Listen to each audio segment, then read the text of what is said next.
नमस्कार, बहुत स्वागत है आपका। मैं हूं आपके साथ रितु सिंह। इजरायल ने तेहरान पर भयानक बमबारी शुरू कर दी है।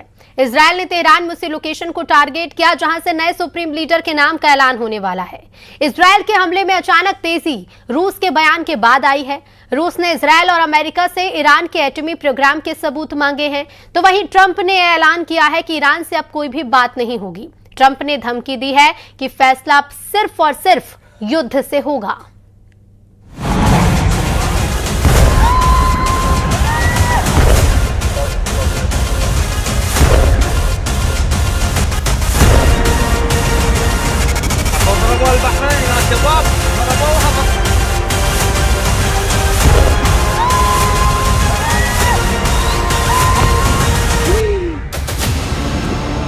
एक अकेला ईरान, 12 दुश्मन देशों से युद्ध। लेकिन क्या यही युद्ध है? इतना भयानक, इतना भयावह। हर मोर्चे पर ईरान फोड़ रहा है, कहीं मिसाइलों से, कहीं बमों से, कहीं ड्रोन से।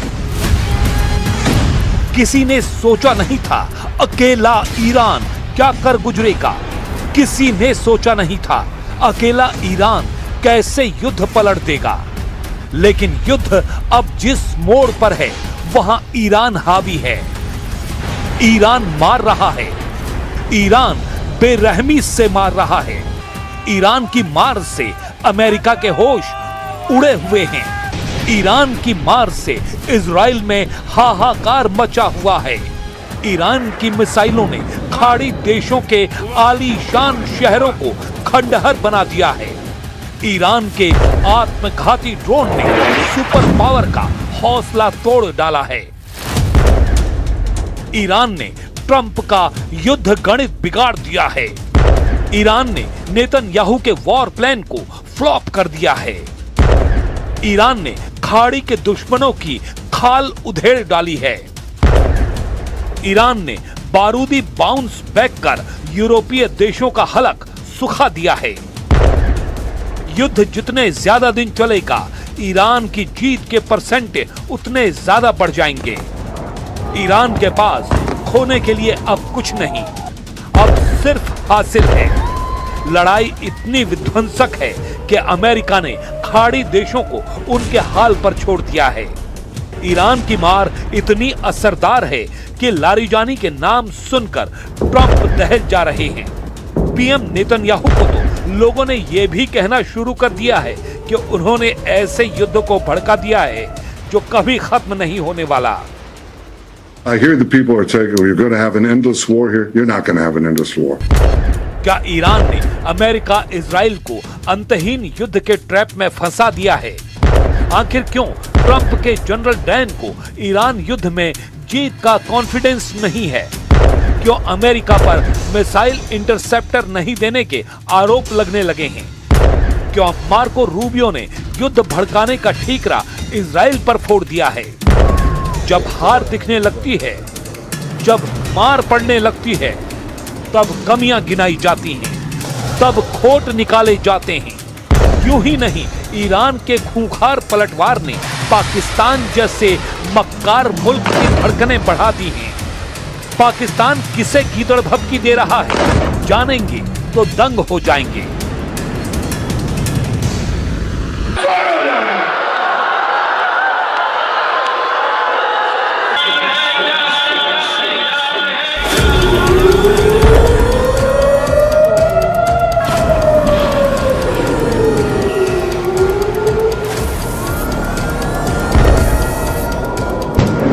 जिस एटम बम के खतरे को बताकर भड़काया गया, उसी पर अब सवाल उठ गया है। सवाल पूछ रहा है रूस, मगर अमेरिका और इजराइल से जवाब देते नहीं बन रहा है। पुतिन ने ट्रंप और नेतन्याहू से ईरान के एटम बम बनाने वाले सबूत दिखाने की मांग की है। अगर अमेरिका इजराइल ने पुतिन को सॉलिड सबूत नहीं दिए तो रूस युद्ध का फैसला करेगा। ये युद्ध जब भड़का तो 3 देशों का था। कुछ घंटों बाद ये 8 देशों की लड़ाई में बदला। 24 घंटों बाद 13 देशों में आग भड़की। 48 घंटे के भीतर खाड़ी युद्ध का विस्तार यूरोप तक हो गया। और अब युद्ध में पुतिन का पावर दिखने जा रहा है। पुतिन का दिमाग गर्म हो गया है। इजराइल और अमेरिका को रूस बख्शने वाला नहीं। वजह है रूस के दोस्त देशों की तबाही। वजह है यूक्रेन युद्ध में ट्रंप की तिकड़म। जिस बेरहमी से ईरान को ट्रंप कुचल रहे हैं, वो अब पुतिन से देखा नहीं जा रहा है।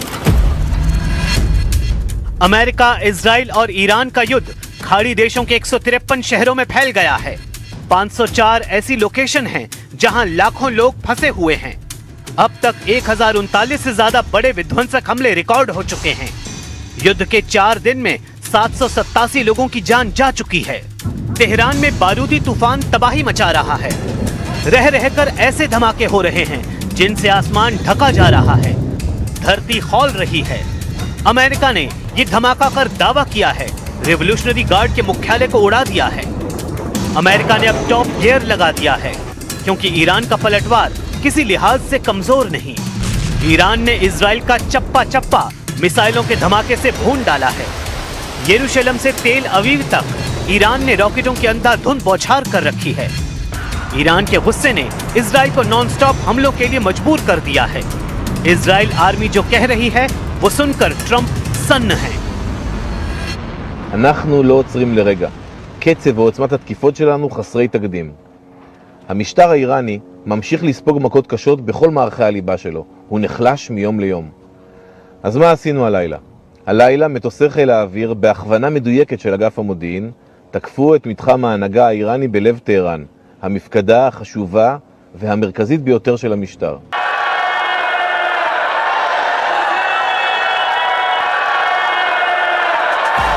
खामेनेई का खात्मा कर ट्रंप नेतन्याहू को लगा था कि वो युद्ध जीत गए, लेकिन अपनी मौत से पहले सुप्रीम लीडर ने ऐसा चक्रव्यूह बनाया है जो अभेद्य है।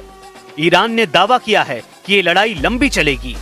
ये लड़ाई ट्रंप और नेतन्याहू के जी का जंजाल बनेगी, और अगर प्लान कामयाब रहा तो ईरान विनर भी बन सकता है। इसकी वजह ईरान की मिसाइल पावर और ड्रोन फायर पावर मानी जा रही है। देखिए कैसे ईरान का ड्रोन खाड़ी में उसके दुश्मनों के चूल्हे हिला रहा है। ये ओमान का पोर्ट ऑफ सलालाह है। ईरान का शाही ड्रोन यहाँ फटा है।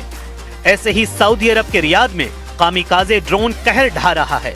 कतर में ईरान की मिसाइलों का कोहराम दिख रहा है। दुबई के पाम जुबैरा को ईरान ने कैसे झुलसा दिया है, इन तस्वीरों में देखिए। ये युद्ध से पहले का आलीशान पाम जुमैरा है, जिस पर अमीरात को बड़ा गुरूर था। समुद्र में बना ये शाही शहर ईरान ने अपनी मिसाइलों के धमाके से राख में मिला दिया है। ईरान के हमले सटीक हैं, घातक हैं। आखिर क्या है ईरान का वॉर प्लान? क्यों ईरान के हथियार और कमांडर हावी हैं?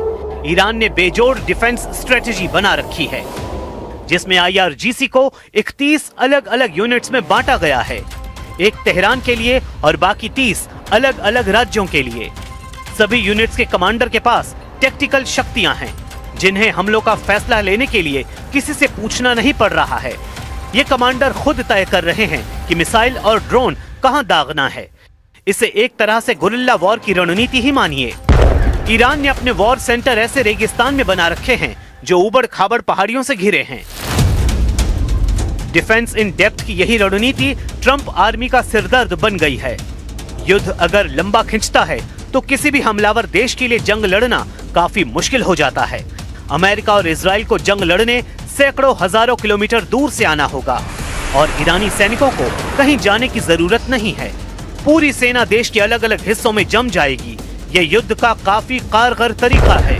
हालांकि अमेरिका इजराइल ने जिस तरह सुप्रीम लीडर का खात्मा किया, उसका ब्यौरा बता रहा है कि दुश्मन कैसा भी कवच बनाए उसे चीर फाड़ दिया जाएगा।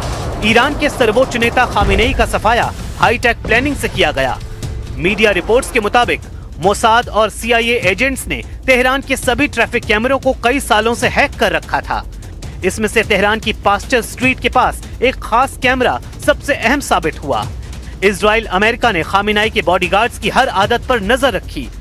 कौन गार्ड किसे सुरक्षा देता है, उसका पूरा डेटा तैयार किया गया। बॉडीगार्ड के घर का पता, ड्यूटी टाइम, आने जाने का रूट सब रिकॉर्ड किया गया।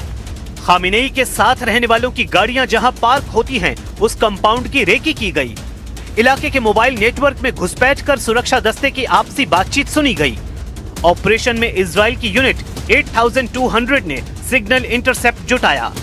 अमेरिकी इनपुट और human source support CIA agents ने किया। 28 सेकंड की सुबह तेहरान कंपाउंड में जब टॉप लीडरशिप जुटी तो सिर्फ 60 सेकंड में ऑपरेशन अंजाम दे दिया गया। अगर स्ट्राइक में 60 सेकंड की देरी होती तो ईरान के सभी टॉप लीडर बंकर में होते, लेकिन इजराइल बचने का मौका देता नहीं। तेहरान के बेते रहबरी में इतना बारूद झोंका गया कि पूरा इलाका खंडहर बन गया। इजराइल ने शेर की दहाड़ नाम से जिस ऑपरेशन को शुरू किया उसके अब वर्ल्ड वॉर बनने की भविष्यवाणी की जा रही है, क्योंकि इजराइल ने दावा किया है कि ईरान एटम बम बनाने के बेहद करीब था। हमला न होता तो एटम बम बना भी लिया गया होता। The reason that we had to act now is because they were, after we hit their nuclear sites and their ballistic missiles program, you'd think they learned a lesson, but they didn't, because they're unreformable. They're totally fanatic about this, about the goal of destroying America. Netanyahu की ये बातें रूस को बिल्कुल भी पसंद नहीं आई हैं। पुतिन ने इजराइल से सबूतों की मांग कर दी है। रूस कह रहा है नेतन्याहू वो सबूत दें जिससे ये साबित हो कि ईरान ने एटम बम बनाने की कोशिश की। Ну и сама война. О целях этой войны мы слышим регулярно, но доказательств того, что Иран разрабатывал ядерное оружие, а именно это послужило главным, если не единственным обоснованием войны, мы до сих пор не видим. Есть подтверждение и МАГАТЭ, да и американских профессиональных разведчиков, подтверждение о том, что Иран не производил и не пытался производить ядерное оружие. पुतिन को सबूत नहीं दिखाए गए तो क्या होगा बताने की जरूरत नहीं है। वो अपने गुस्से को 28 फरवरी से पाल रहे हैं। पुतिन ने युद्ध को रोकने की धमकी भी दे रखी है, मगर ट्रंप ऐलान कर रहे हैं कि अभी तो उन्होंने हमलों का ट्रेलर दिखाया है। ईरान पर अमेरिका का सबसे पावरफुल पंच अभी पड़ना बाकी है, लेकिन अमेरिका जितना गुर्रा रहा है असलियत उससे कुछ अलग है। अमेरिका ने खाड़ी में 15 देशों से अपने नागरिकों को फौरन भाग जाने की नसीहत दे दी है। ये डेंजर जोन में दिख रहे उन्हीं देशों की लिस्ट है। ट्रंप की वार्निंग ऐसे समय में आई है जब इजराइल लेबनान में फुल फोर्स में हमलों को शुरू कर चुका है। बॉर्डर से बेरूत तक इजराइल ने बम विस्फोट की झड़ी लगा रखी है। इजराइल का टारगेट ईरान के साथ उसके समर्थित लड़ाका ग्रुप है। इजराइल सबका सफाया कर पूरी तसल्ली कर लेना चाहता है, लेकिन लड़ाई जैसे जैसे जमीन पर आती जा रही है वैसे वैसे सुपर पावर की धुकधुकी बढ़ रही है, क्योंकि जमीन पर युद्ध अमेरिका इजराइल की कमजोर नस है। ईरान इसे ही दबाने का इंतजार कर रहा है।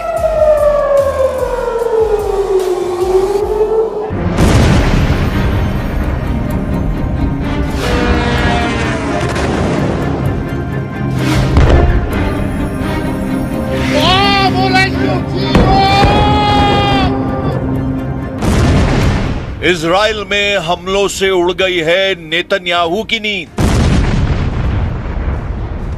काले आसमान में जुगनू की तरफ उभरती ईरान की मिसाइल और फिर कुछ सेकंड बाद ब्लास्ट। खाड़ी भी धुआं धुआं, दिन में नीले खुले आसमान को स्याह कर रहे हैं ईरान के मिसाइल धमाके। सैकड़ों किलोमीटर दूर से खाड़ी की फिजा में जहर घुलता देखा जा सकता है। तेल के कुएं जल रहे हैं, लगातार हमले हो रहे हैं। इजराइल से लेकर कतर और बहरीन तक एक एक अड्डे को बचाने के लिए जूझ रहा है अमेरिका। इन हमलों को देखकर डोनाल्ड ट्रंप ने डिमांड कर दी है, कोरिया से लाओ थाड, बचाओ इजराइल, बचा लो अरब वर्ल्ड, क्योंकि खत्म हुए जा रहे हैं ईरान की मिसाइल रोकने वाले इंटरसेप्टर। रिपोर्ट है कि अमेरिका का थर्ड मिसाइल वाला स्टॉक करीब करीब खत्म हो चुका है। पैट्रियट का स्टॉक खत्म होने जा रहा है। ऐसे में अमेरिका क्या करेगा? इजराइल कैसे बचेगा? ये वीडियो देखकर ट्रंप ने पैनिक बटन दबा दिया है।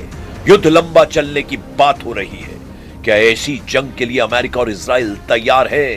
क्या ईरान में सेना उतारने की नौबत आने वाली है? क्या मिसाइल की जंग के बाद ईरान को हराने के लिए ट्रंप करने वाले हैं सबसे बड़ा फैसला? क्योंकि हालत बहुत खराब है।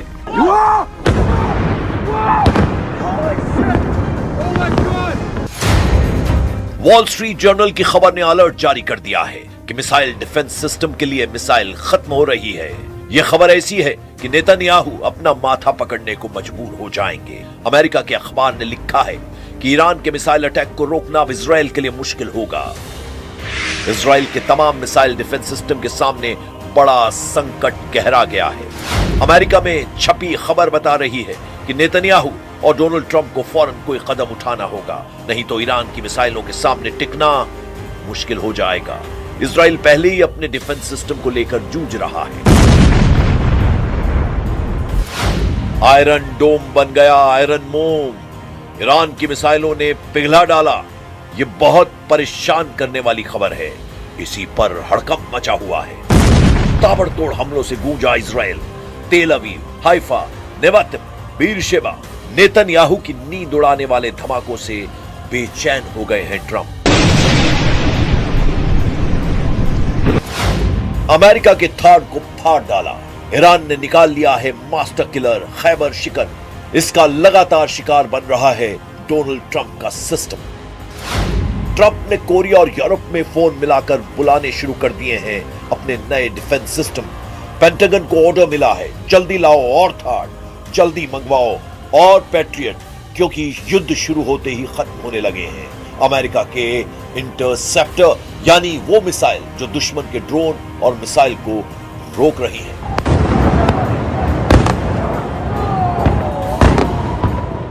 Our objectives are clear. First, we're destroying Iran's missile capabilities, and you see that happening on an hourly basis, and their capacity to produce brand new ones, and pretty good ones they make.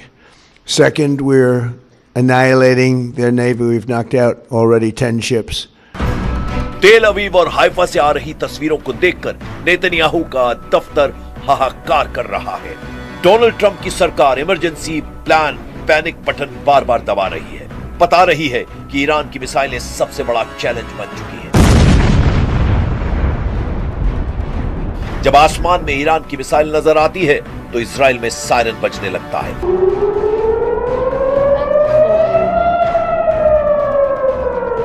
लोग पहुंच जाते हैं bunker में और Netanyahu phone करते हैं commanders को। Israel और अमेरिका दोनों का फोकस है ईरान की मिसाइल गोदाम।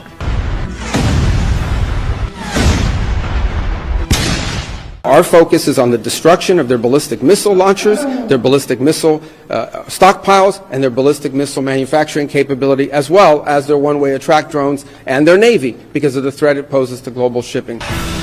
युद्ध के लिए पहले 100 घंटों के अंदर ही ट्रंप को लगा है बड़ा झटका।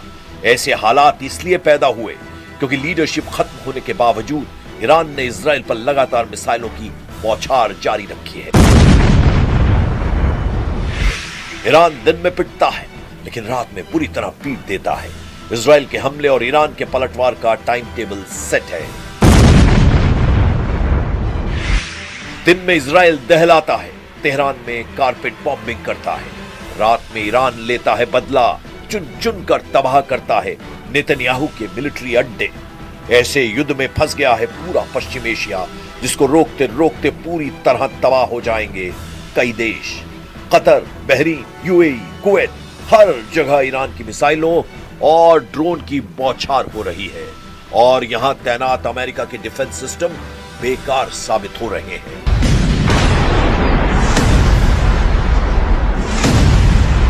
ईरान के खिलाफ अमेरिका और इजराइल का युद्ध 24 घंटे में पूरी तरह पलट चुका है।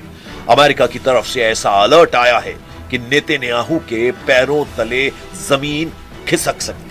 अमेरिका के थाड के साथ साथ इजराइल के एरो डिफेंस सिस्टम के लिए भी बहुत बुरी खबर है। इजराइल का नंबर 1 मिसाइल किलर कहा जाता है एरो डिफेंस सिस्टम।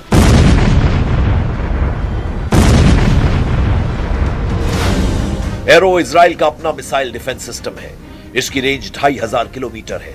यह अंतरिक्ष में जाकर भी दुश्मन की मिसाइल को रोक सकता है, यानी ईरान की कई मिसाइल अंतरिक्ष से वापस वायुमंडल या फिर कहें कि इजराइल के आसमान में दाखिल भी नहीं हो पाती होंगी, क्योंकि एरो सिस्टम उन्हें पहले ही खत्म कर चुका होता है।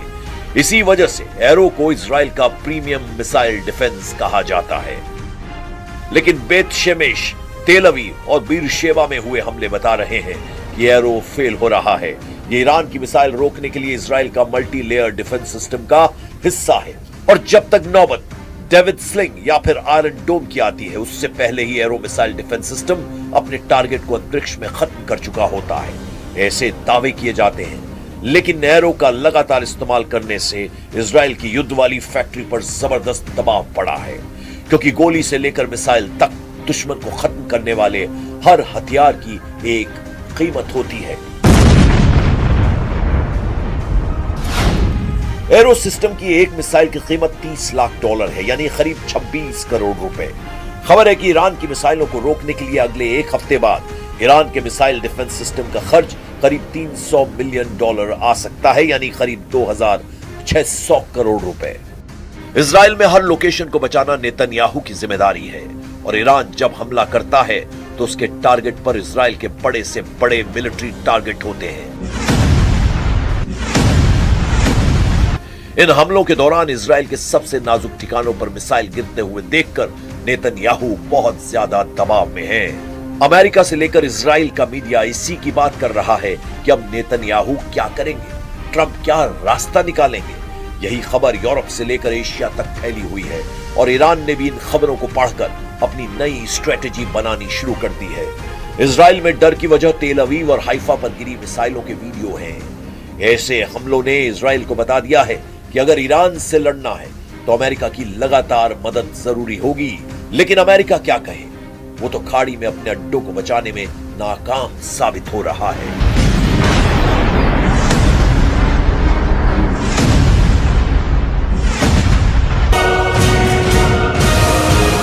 बेत शेमेश में हुए हमले के बाद के हालात देखिए।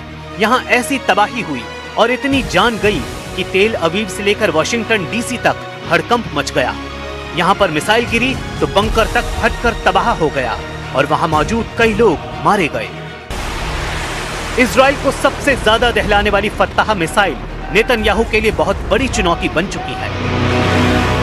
ईरान की फत्ताह एक हाइपरसोनिक मिसाइल है जिसकी रेंज 1400 से 1500 किलोमीटर बताई जाती है। इस मिसाइल की रफ्तार मैक 15 तक है, यानी ये 18,000 किलोमीटर प्रति घंटे की रफ्तार तक पहुंच सकती है। इजराइल का मिसाइल डिफेंस हाइपरसोनिक हमलों को रोकने में नाकाम साबित हो रहा है, लेकिन नेतन्याहू इस वक्त डिफेंस से ज्यादा ऑफेंस यानी आक्रामक होने पर ध्यान दे रहे हैं। אנחנו במערכה שבה אנחנו מביאים את כל כוחו של צה"ל כפי שלא היה מעולם למערכה הזאת כדי להבטיח את קיומנו ועתידנו. אבל אנחנו מביאים למערכה הזאת גם את סיועה של ארצות הברית, את ידידי נשיא ארצות הברית דונלד טראמפ, את צבא ארצות הברית, ושילוב הכוחות הזה מאפשר לנו לעשות את מה שאני מייחל לעשות כבר 40 שנה. להכות את משטר הטרור שוק על ירך. इजराइल पर हुए हमलों में जिन मिसाइलों ने तबाही मचाई है उनकी लिस्ट देख लीजिए, क्योंकि यही अब तक नेतन्याहू के लिए सबसे बड़ी परेशानी बनी है। इनमें सबसे खतरनाक फत्ताह 1 और खैबर शिकर मिसाइल शामिल हैं। इसमें कद्र और इमाद मिसाइल भी शामिल हैं। फत्ताह हाइपरसोनिक मिसाइल की रेंज 1400 किलोमीटर है। खैबर शिकन मिसाइल की रेंज 1450 किलोमीटर है। कद्र मिसाइल की रेंज 2000 किलोमीटर तक है और इमाद की रेंज 1700 किलोमीटर है। ये सभी मिसाइल इजराइल के खिलाफ ऑपरेशन में दागी जा रही हैं। तेल अवीव से लेकर हाइफा और अशदोद से लेकर बीरशीबा और शेफाल जैसे छोटे शहरों पर भी इन्हीं मिसाइलों से हमले हुए हैं। इसलिए ईरान के कमांडर जो वार्निंग दे रहे हैं उसे इजराइल बिल्कुल भी हल्के में नहीं ले सकता। ईरान के मिसाइल गोदाम लगातार एक्टिव हैं और उसके लॉन्च पैड लगातार रिलोड किए जा रहे हैं। इनमें सबसे ज्यादा खतरनाक है ईरान की फत्ताह मिसाइल। फत्ताह की खासियत है ये तेज रफ्तार के साथ अपनी दिशा भी बदलती है, यानी एक ट्रेजेक्टरी में हमला नहीं करती। ये पृथ्वी के वायुमंडल के अंदर और बाहर सभी दिशाओं से गुजर सकती है और जब टारगेट पर हमला करती है तो इसकी रफ्तार इतनी ज्यादा होती है कि कि दुश्मन का इसे देखना भी मुश्किल है। ये बात नेतन्याहू बहुत अच्छी तरह जानते हैं। ऐसे में इजराइल में अगला कहां धमाका होगा, कौन सी मिसाइल कहां गिरेगी, इसे लेकर इजराइल के मिसाइल ट्रैकिंग रेडार सिस्टम काफी प्रेशर में है। इन सबसे खास है अमेरिका का थाड मिसाइल डिफेंस सिस्टम, जो पूरे इजराइल को बचाने के लिए तैनात किया गया है। थाड 200 किलोमीटर की दूरी तक दुश्मन की किसी भी मिसाइल को मार सकता है। ये 150 किलोमीटर की ऊंचाई तक किसी भी मिसाइल को इंटरसेप्ट कर सकता है। अमेरिका के पास थाड की 7 बैटरियां हैं। एक बैटरी में 6 ट्रक माउंटेड लॉन्चर होते हैं। दुश्मन की मिसाइल को रोकने के लिए थाड सिस्टम के एक लॉन्चर से एक बार में 8 मिसाइल दागी जा सकती हैं। यानी पूरी बैटरी में कुल 48 इंटरसेप्टर मिसाइल होती हैं। इसे ऑपरेट करने के लिए 95 सैनिकों की जरूरत होती है। इजराइल में ऐसे 2-2 सिस्टम तैनात रहे, लेकिन क्या ये काफी साबित हुए? बिल्कुल नहीं।